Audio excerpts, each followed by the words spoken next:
How you going, year nine? I hope you're doing well. We've got a couple weeks left of this term. I hope you're hanging in there.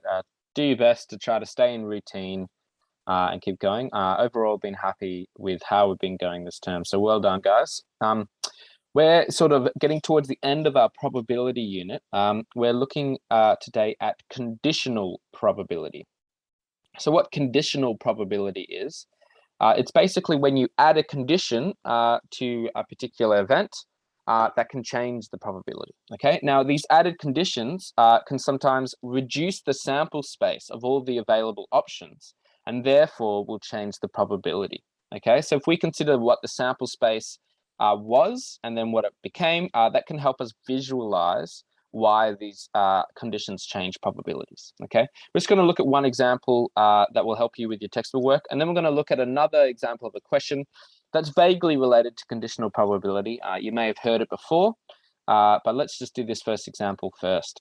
So if a die is thrown and the result is an odd number, what is the probability that it is 5? Okay, now it reads like a very familiar probability question. Okay, now in this first statement here, if a die is thrown, okay, and let's consider it a standard 6-sided die, our sample space would be the following numbers, okay? But we're given this extra condition, okay? We're then told that the result is an odd number. So that information actually tells us more about the event than just the original die being thrown. Okay, so because we know the result is an odd number, okay, we can actually remove all the odd numbers from the sample space.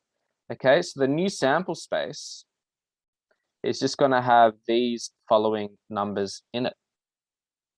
Okay, the condition that we added has changed what of the available options are, and so now, because all of these are equally likely, we can say that the probability of getting a 5 is going to be 1 in 3. Okay, rather than 1 in 6 as it would have been originally. So when we're looking at conditional problems that add in extra conditions, we want to think about how that affects the sample space, and therefore how will that affect the probability of it of that event happening. Okay, so we're going to look at this famous question here. This is not sort of typically an example like conditional probability, but it does have this effect where an event or more information actually changes the probability of the situation.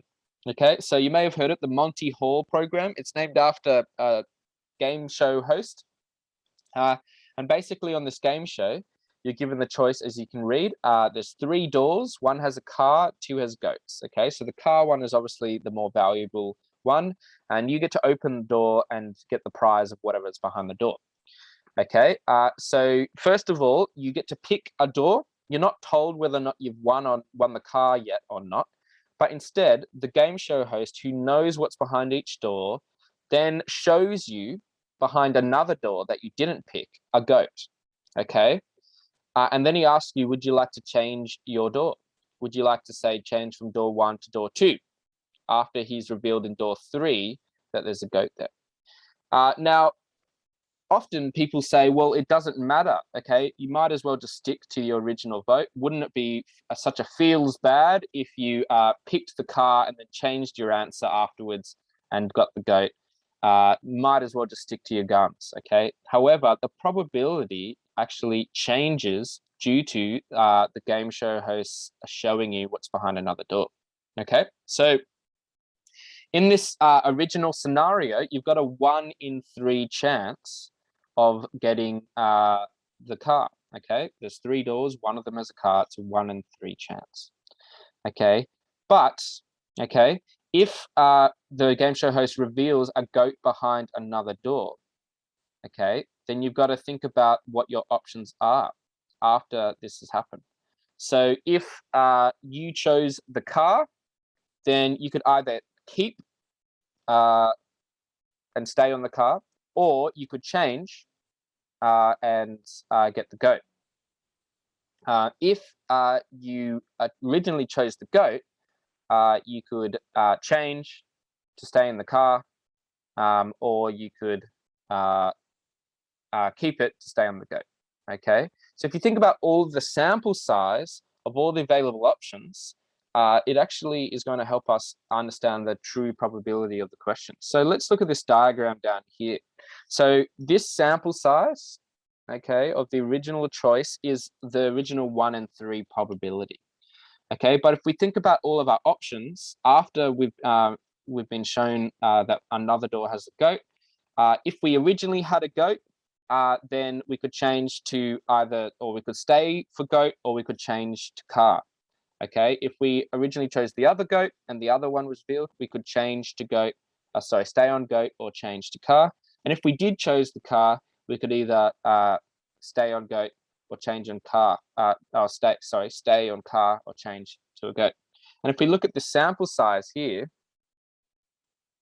okay, we've got 3 cars, okay, and we've got 3 goats. So the probability has actually changed here, so that it's a 1 in 2 chance that there's a car going to be here. So if you actually change your answer, you're going to actually get a 1 in 2 chance of getting the car, which is better than the original 1 in 3 chance if you stay on what you originally had.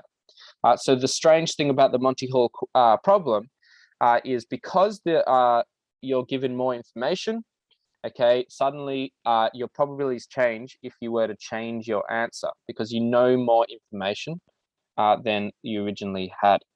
Now, there's been a lot of discussion on this question. You can do some research online, a lot of debate over it, but I thought it was just an interesting thing to share, and it had some sort of vague connection to conditional probability and how that changes the probability or sample size of things. All right, good luck with the work today, and I'll see you later.